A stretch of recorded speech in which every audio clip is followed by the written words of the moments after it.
자, 요즘 시장? 뭐 요 며칠 그런 것도 아니죠. 12월 달 내내 그렇다고 봐도 무방할 만큼 12월 내내 시장 지수는 와 끝내주게 좋았습니다. 근데 개별 종목들은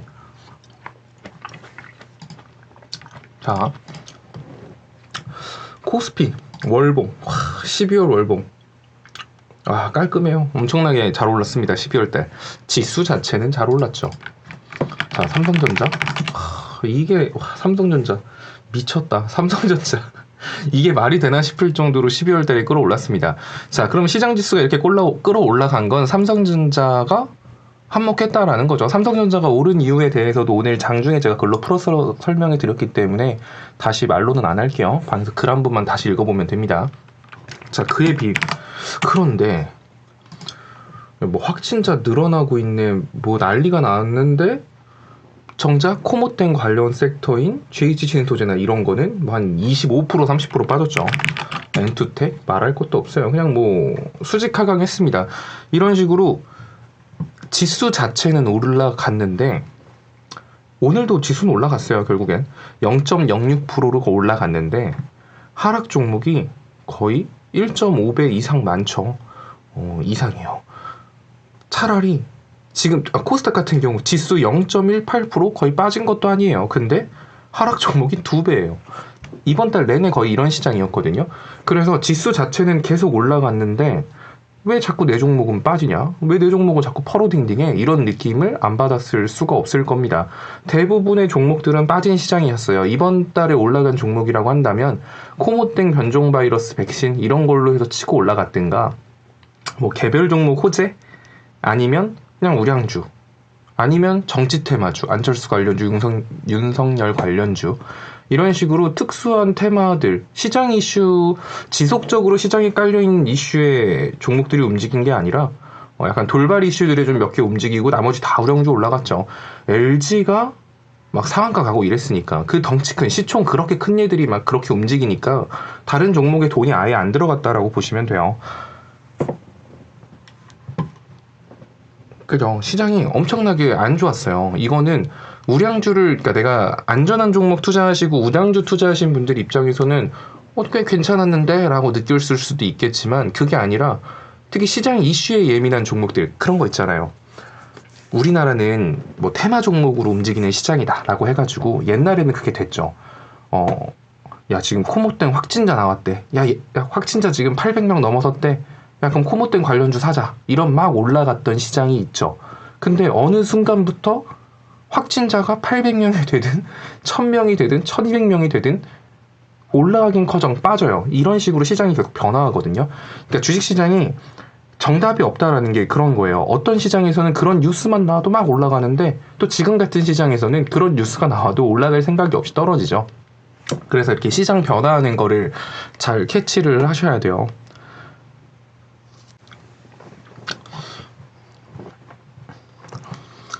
그래서 이제 오늘까지 주식을 보유한 사람들이 이제 배당을 받을 수 있어요. 지금 연말에는 보통 이렇게 우량주들, 배당주들이 좀 힘을 많이 받거든요.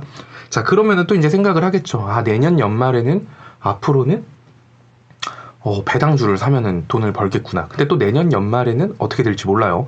시장에 꼭 공식처럼 존재하진 않아요. 근데 연말에는 보통 우량주나 배당주가 올라갈 가능성이 좀 더 높다라는 것 정도로만 생각을 하시면 되고, 자, 그러면 이제 막 계속 올라가니까 지금이라도 우량주를 사야 되나? 뭐 뉴스 보니까 코스피 3,000 막 그러던데. 뭐 코스피 3,000을 만약에 우량주만 가지고 끌어올린다라고 하면은 좋은 게 아니에요. 코스피 지수는 3,000이 돼도 이렇게 시장 지수는 올라갔는데 하락 종목이 더 많은 시장이 연속된다라는 의미인 만큼 그거야말로 최악이죠. 오늘까지 가지고 있는 사람들한테 배당금이나 주식을 배당을 또 주식으로 주는 데들도 있죠. 그런 게 다 확정이 되기 때문에 내일 일단 차익 실현 물량이 나올 가능성이 높습니다. 예를 들면은 뭐 보통 금융주들이 그런 경우가 많았는데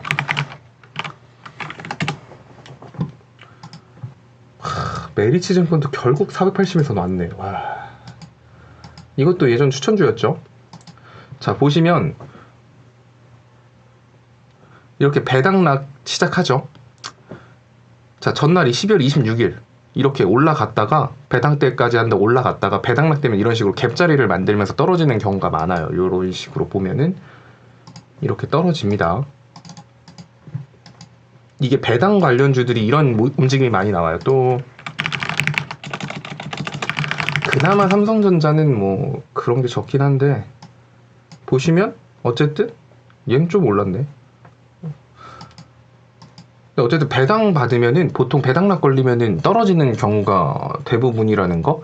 그래서 이번에 특히 우량주들이 이런 배당 이슈 가지고 많이 끌어올렸기 때문에 내일 배당락 받으면은 매도세가 좀 세질 수도 있어요. 그리고 지금 시장에서 긍정적인 이슈가 있나 생각해 보면 자 이제 여러 가지 시장이 흩어져 있는 이슈들을 한번 생각을 해보는 거죠. 지금 코모땡, 변종 코모땡 바이러스, 그리고 확진자 무지하게 많이 늘어났고, 우리나라 백신 공급 언제 하냐, 그런 거 언제 하냐, 또 뭐, 그러니까 이슈 긍정적으로 경기 부양책에 이번에 트럼프가 서명을 했다더라. 이거는 사실 호재라고 할 수가 없죠. 애초에 그거는 이제 사라진 이슈라고 봐야 돼요. 지금 결국 트럼프 대통령이 좀 뭉쓰고 있었다라는 정도로만 시장을 받아들일 것 같고, 시장에 호재성이 딱히 없는데 그럼 삼성전자 이렇게 올라가는 게 반도체 매출의 폭증? 아니면은 지금 시장 경제가 굉장히 좋아졌다?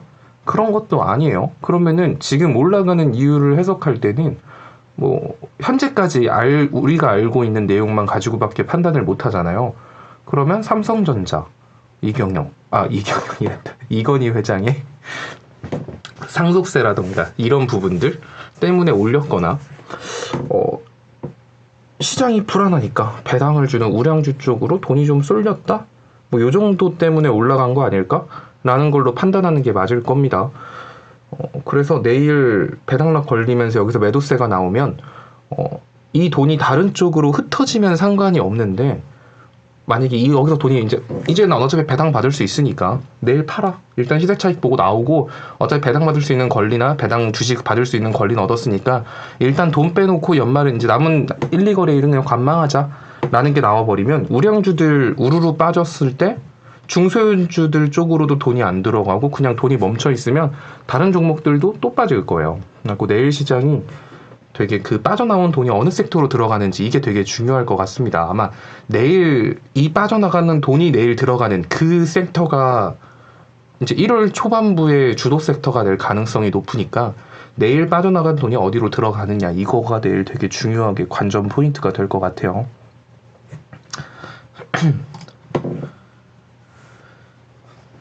적금형 주식 말씀해 주셨는데 전부 다 상한가 찍었는데 다시 사는 것도 괜찮은 건가요? 적금형 주식은 적금 타먹었으면 끝이죠 뭐. 맞다 그거 말씀드려야지. 그러니까 뭐 물론 주식을 한 번 매매하고 두 번, 세 번 매매하지 말라는 건 아닌데 제가 적금형 주식으로 찝어드리는 것들 있잖아요. 솔브레인 홀딩스 같은 경우도 오늘 많이 올라갔죠. 얘 목적지는 어차피 여기.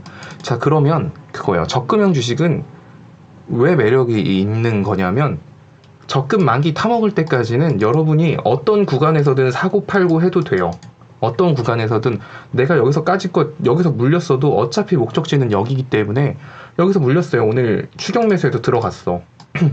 근데 물려가지고 얘가 또 밑으로 또 떨어져요. 그러면은 그냥 야금야금 더 사면 돼요. 어차피 적금형 주식은 계속 사는 거니까. 뭐 일정 기간에 맞춰서. 그러다 수익권 오면은 일부는 좀 털어내고 그런 식으로 이 갭자리까지는 여러분들이 집을 내든 뭘 하든 상관이 없어요. 그냥 그렇게 끌고 가시면 돼요. 근데 여러분들이 되게 많이 실수하는 게 이런 적금형 주식 아닌 종목들을 자꾸 집 낸다고 막 고점에서 따라 들어갔다가 막 물리고 막 괜히 평단만 높아지고 막 이런단 말이죠. 적금형 주식은 위에 목적지 갭 메꾸기 전까지는 집 내도 되는데 이왕이면 LG 디스플레이? 뭐 사실 LG 디스플레이는 제가 말씀드렸지만 얘는 중장기로 보면은 저는 3만원까지도 본다고 했어요. 지금도 앞으로 12,000원 더 올라가야 돼요. 근데 LG 디스플레이는 좀 정말 긴 호흡으로 봐야 돼요. 왜냐면 LG 디스플레이는 윗갭자리가 되게 많은데 이게 당시에 회사 악재갭이었단 말이에요. 다 매출이 완전 똥망하면서 만들어진 갭자리라서 이런 게 개선되는 움직임이 나와야 이 윗갭자리를 노려볼 만할 거예요. 근데 지금 개선되는 움직임이 나오고 있죠. 그래서 LG 디스플레이도 정말 내가 중장기로 본다? 라고 하면은 저는 3만원까지도 목표가 본다라고 했어요. 그러니까 이런 것도 뭐 근데 지금은 사실 조금 무섭다? 왜냐면 약간 LG 종목들이 너무 과하게 막 폭주하고 있어가지고 이게 정상적으로 꾸준히 우상향한다는 느낌보다는 그냥 한번 팍 친 느낌이 세서 지금 막 열심히 LG 디스플레이 다시 잡아야지 이럴 필요는 없을 것 같아요. 뭐 기다리면은 다시 한 번 더 17,000원 오지 않을까? 17,000원 아래로도 다시 보여줄 수 있을 것 같아서 이왕이면 17,000원, 16,000원 그때부터 장기 투자로 접근해야지 이때부터는 적금 주식은 아니에요. 그리고 뭐 또 적금 주식이었던 게 뭐 현대그린푸드 이런 것들도 뭐 갭자리는 다 메꿨죠. 지금 딱히 적금형 주식으로 보이는 게 없어요. 이제 그때 말했던 몇 종목 빼고는 이미 거의 다 만기를 했기 때문에 서한기계공업 괜찮죠. 이건 적금형 주식으로 짱이죠. 지금 가장 좋게 보는 건 그래도 서한기계공업인 것 같아요. 아니야. 근데 얘는 또 우량주는 아니다 보니까 가장 좋게 본다라는 말을 하기 좀 그렇다. 근데 저점 부근에서 거래량 크게 2번 터졌고 이거 주봉갭자리여서 메꾸긴 합니다 이거. 근데 지금 당장은 절대 못 바꾼다고 했어요. 또 괜히 또 여기다 지금 몰빵해 놓고 서한기계공업 노래 부를 거면 사지 마세요. 5,700원 아래로 그냥 대충 사시면 돼요. 대충 사서 그러다 보면 막 수익권이신 분들도 있고 막 약손실인 분들도 있잖아요. 그럼 수익권 오면 또 일부 팔고 사고 팔고 계속 반복하시면서 목표가 저기까지 끌고 가시면 되는 종목이에요.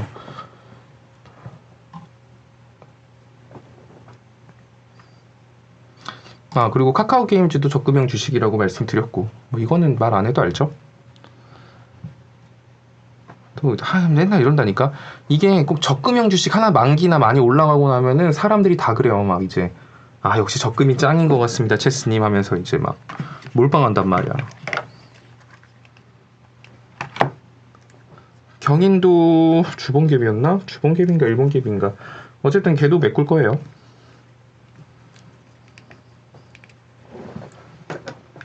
근데 적금형 주식을 너무 많이 들어도 안 돼요.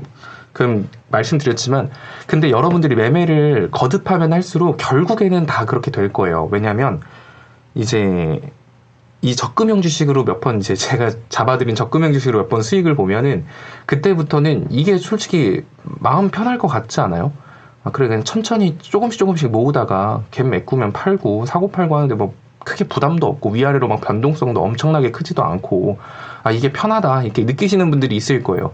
그럼 나중에 본인이 조금씩 투자금이 커지기 시작하면 주력은 적금형으로 가는 거고 그 이슈나 뭐 이렇게 막 변동성 큰 거는 진짜 50만원, 100만원 가지고 용돈벌이나 하자 약간 이런 식으로 점점 투자 스타일이 바뀌게 되실 거예요. 카페24도 갖고 뭐 그랬죠. 로템도 뭐 사실 몇백원 못 메꾸고 오긴 했는데 그 정도면 보내줄만 하니까. 봐봐 서함이 얘만 안 올라 하기에는 솔직히 서함이가 아주 그냥 집 내는 거 하나만큼은 너무나도 잘하게 줬는데 1번 여기서 한번 먹고 2번 여기서 한번 먹고 3번 여기서 한번 먹고 또 떨어질 때 여기서 이제 5,750원 아래로 모으라고 했을 때 또 왔었기 때문에 여기서부터 이제 떨어지는 족족 5,700원 아래로 모으신 분들은 최근에 또 481선에서 제가 비중 한번 줄이라고 했잖아요. 그러면 서함을 중간부터 합류하신 분들도 이나 처음부터 합류하신 분들은 서함 엄청 많이 먹었어요. 근데 서함 못 먹은 분들은 이럴 때 들어간 분들 내가 이거 5,700원 아래로 모으라고 말을 했음에도 불구하고 기어코 올라가는 거 위에서 따라 산 분들 이런 분들은 당연히 못 먹었겠죠. 그리고 이런 분들은 더 이제 5,700원 아래로 사세요라고 했는데 빠져도 안 샀겠죠. 왜냐면 무서우니까. 나 여기서 물려있는데 어떡하지? 추매도 안 하고 아무것도 안 하고 적금형 주식이라고 했더니 고점에서 혼자 예금 들어놓고 아무것도 안 하신 분들 이런 분들이야 못 먹었겠지만 그게 아니라 시킨 대로 하신 분들은 사실 서함은 거의 효자인데.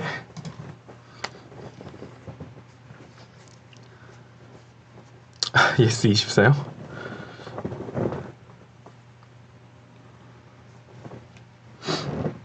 뭐 그래서 크게 걱정 안 되는 주식이라고 해야 되나? 서함은? 근데 또 지루하죠. 맞다. 그 적금형 주식할 때 여러분들이 좀 주의해야 될 게 그때 말씀드린 것처럼 적금식으로 모아가고 싶으면 사람 심리가 똑같아요. 맨날 주식창 보잖아요. 여러분들이 계좌 까서 딱 오늘 보는 거 내 종목이 오늘 지금 손실이 몇 프로냐 혹은 빨간색으로 들어간 게 있냐 보통은 이런 걸 위주로 체크를 하기 때문에 눈에 보이면 꼴배기 싫어요. 계속 보이면. 알죠? 이거 어차피 갭자리 가. 근데 이거 어차피 갭자리 가요. 이런 거 보면은 여러분들도 영상을 보고 리딩을 따라오다 보면은 와 진짜 갭자리는 진짜 무조건 메꾸네. 이게 메꾸긴 하네. 이걸 알아요. 그래서 위에 갭자리가 있으면 그래 저 자리도 메꾸겠지 그러면 이라고 머릿속으로는 생각을 하는데 이게 정작 떨어지거나 하면은 사람인지라 흔들려요. 저거 안 메꾸는 거 아니야? 진짜 말도 설마 저기까지 떨어지는 거 아니야? 약간 그런 감정? 그래서 적금형 주식할 때는 눈에 가뜩이나 느린데 그렇게 움직이면은 사람이 스트레스 받습니다. 더 살 의욕도 안 생겨요. 꼴보기 싫어가지고. 있는 거 당장 다 팔아버리고 싶은 마음이 더 많이 들거든요. 옆에 빠르게 움직이는 게 보이는데 이놈의 자식은 움직이지도 않고 막 그러니까. 아예 적금형 주식 하실 분들은 계좌를 꼭 따로 파서 관리를 하세요. 안 그러면은 내가 생각했던 의도대로 안 가요. 적금을 들어야 되는데 처음에 딱 그래 이 종목에 50만 원 적금 시작하자. 딱 50만 원 넣어요. 50만 원 넣고 이게 막 한 5% 빠져요. 그러면은 또 50만 원 딱 넣어요. 그래서 손실이 마이너스 한 3% 됐어요. 근데 또 마이너스 한 6% 되죠? 그러면 그때부터는 더 안 사게 돼요. 사람 심리가 얘 계속 빠지는 거 아니야? 밑 빠진 독에 물 붓는 것 같은데? 약간 이런 생각 때문에 이제 거기서 멈추고 그거 이제 묻어놓고 신경을 안 쓰다가 갑자기 나중에 그게 올라가면 그때 내가 더 샀어야 됐는데 그때 꾸준히 샀어야 됐는데 이런 후회를 한단 말이죠. 이게 눈에 계속 보이니까 그래요. 그러니까 적금형 주식으로 하고 있는 분들 있잖아요. 예를 들어 카카오게임즈 적금을 들고 계신 분이나 서암기계공업 적금을 들고 계신 분들이나 뭐 이런 분들은 꼭 계좌를 하나 새로 파서 거기로 주식을 옮겨 놓으세요. 그 다음에 생각날 때 매달 말일 혹은 중간쯤 한 번씩 이렇게 몇 주씩 사서 모으다 보면은 생각보다 지루하지 않으실 거예요. 그리고 만기일 되면 또 엄청나게 뿌듯합니다. 신풍이? 풍풍제야? 신풍제약 이거는 사실 이거를 뭐 차트로 본다? 이것도 의미가 있나 싶은데 제가 신풍제약에 대해서 말씀드릴 때 그거였죠. 이 121선 여기까지 빠지는 건 내가 괜찮다고요. 근데 이제 이 다음에 매매 동향이 중요하다고 했어요. 자, 외국인들 계속 사고 있죠. 그러면은 사실 크게 걱정은 안 해도 될 것 같아요. 신풍제약은 그 풍풍제약이가 그렇다고 해서 이제 그때 과거의 예시들을 좀 들어드렸잖아요. 확 무너졌을 때 이때 매매 동향 그때 매매 동향하고 또 크게 다르지 않아요. 만약에 이 121선 이탈하면서부터 외인들 매도세가 막 튀어나오면 제가 그때부터는 풍풍제약이 좀 위험하고 불안하고 이런다고 했는데 또 그런 움직임은 아니거든요. 매매 동향 보면은 뭐 검은 머리 외국인일지 진짜 외국인일지 모르겠지만 매수세는 꾸준해요. 시장이 얘가 빠지든 말든. 또 이러다가 또 갑자기 막 이렇게 겁주고 막 또 이렇게 올라가는 게 신풍제약이다 보니까 글쎄요 뭐 그렇게까지 걱정할 필요는 없겠지만 이상하게 비중을 늘리고 싶거나 신규 진입하기에는 살짝 무서운 느낌? 신규 진입을 한다라고 한다면 웬만하면 12만원 위에서 좀 왔다리 갔다리 해줄 때 손절가 잡고 들어갈 것 같아요. 보면은 워낙 끼가 있는 얘라 빠지면 막 진짜 이렇게 빠질 수도 있겠죠. 근데 또 이렇게 올리는데 며칠 안 걸릴 거예요. 위아래로 변동성이 큰 종목이라서 제가 이거는 방송에서 여러분들한테 신규 진입이라던가 이런 거 권해드리질 않죠. 자리를 안 잡아드려요. 왜냐면은 손절가를 잡아드려도 어차피 안 지키는 분들이 대부분이니까. 훈구석유는 몇 번 먹고 나오셨을 것 같은데 훈구석유는 거의 맨 처음에 말했을 때는 이때였던 것 같고 이때부터 윗골이 어마어마하게 달았는데 그쵸? 이때도 12% 가까이 올라갔는데 제가 훈구석유는 목표가를 잡아주진 않았어요. 그 훈구석유를 몇 번 끊어 드신 분들도 많을 거예요. 사실 이거를 못 먹고 나왔다라고 하기에는 좀 말이 안 되고 먹고 다시 들어간 거죠. 제가 먹고 다시 들어가는 케이스 그러니까 이런 게 좀 애매해요. 먹고 다시 들어가는 거 한번 좀 슈팅 나왔을 때 안 팔고 먹고 나왔다가 안 팔았거나 먹었을 때 다시 또 들어가는 그러는 건데 근데 이제 그런 것만 안 하면 되거든요. 다시 들어갈 때 비중 조절 좀 잘하면 상관이 없는데 한 번 먹고 두 번 먹으면 세 번 먹을 때는 비중을 과비중으로 들어가시는 분들이 좀 있어가지고 지금 훈구도 이제 여기 기다려야죠 뭐 지지선 기다려야죠. 근데 또 여기선 처음에는 막 100만원 사서 먹고 두 번째는 200만 원 사서 먹고 지금은 이제 또 300만 원 들어가갖고 떨어지니까 어떻게 하지? 이런 분들도 꽤나 계실 것 같아요. 근데 유가 관련주들은 나쁘지 않아요. 중장기적으로 모아가기엔 나쁘지는 않습니다. 근데 목표가를 따로 안 잡아드려가지고 이거는 수익권일 때 적당히 사고 팔고 하셔야 돼요.